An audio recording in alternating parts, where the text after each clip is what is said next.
Bienvenue sur cette vidéo proposée par Egilia Learning qui va vous montrer comment transformer vos dispositifs Cisco en serveurs DHCP. Donc que ce soit sur un routeur ou sur un commutateur, eh bien, il est possible d'indiquer à ces deux dispositifs de devenir serveurs DHCP pour les clients de votre réseau local. D'une manière générale, on le configure plutôt sur un routeur. La première étape consiste à passer en mode de configuration globale, puis en mode de configuration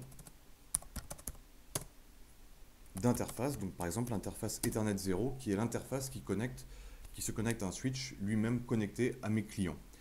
Je vais commencer par lui donner une adresse IP, donc 192.168.10.254, suivi du masque de sous-réseau par défaut, et j'active l'interface à l'aide de la commande no shutdown.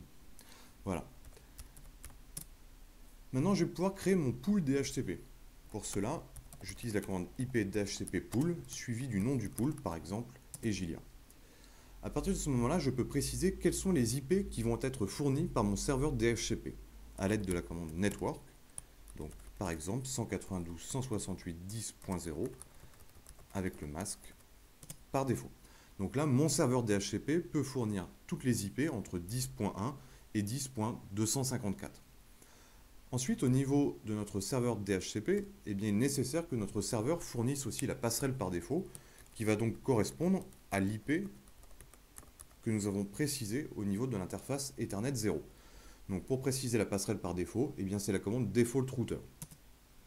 Il est aussi possible d'indiquer le nom de domaine de recherche par défaut pour les clients, donc par exemple egilia.com. On peut ensuite préciser un ensemble de serveurs DNS, donc par exemple 212.27.32.5. Et si vous utilisez sur votre réseau un serveur de type Wins, à l'aide de la commande netbios name server, vous pouvez indiquer l'IP de votre serveur Wins. Voilà.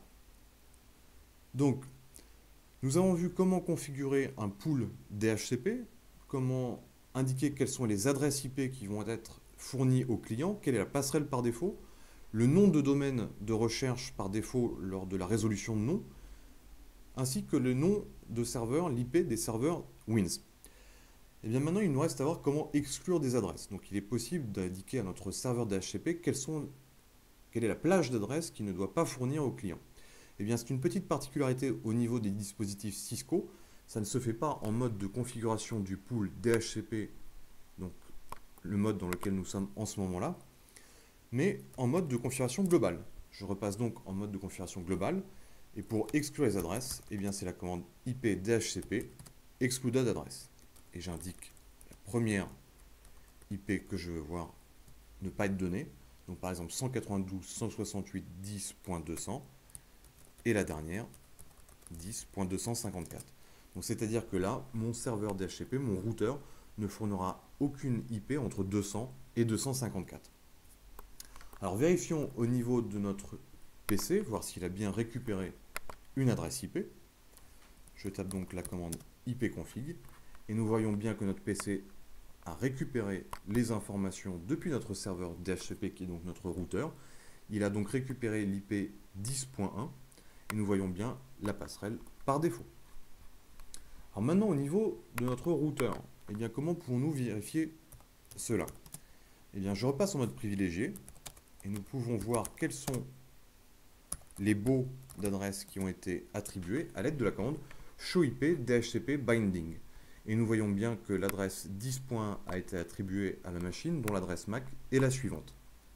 Donc pour un bail de 1 heure et 6 minutes de façon automatique. Nous pouvons aussi voir un ensemble de statistiques au niveau de notre serveur DHCP à l'aide de la commande showIP DHCP serveur statistique. Nous voyons ici toutes les statistiques au niveau de notre serveur DHCP. Voilà, j'espère que cette présentation vous aura été utile. Donc cette présentation fait partie de notre formation Cisco CCNA.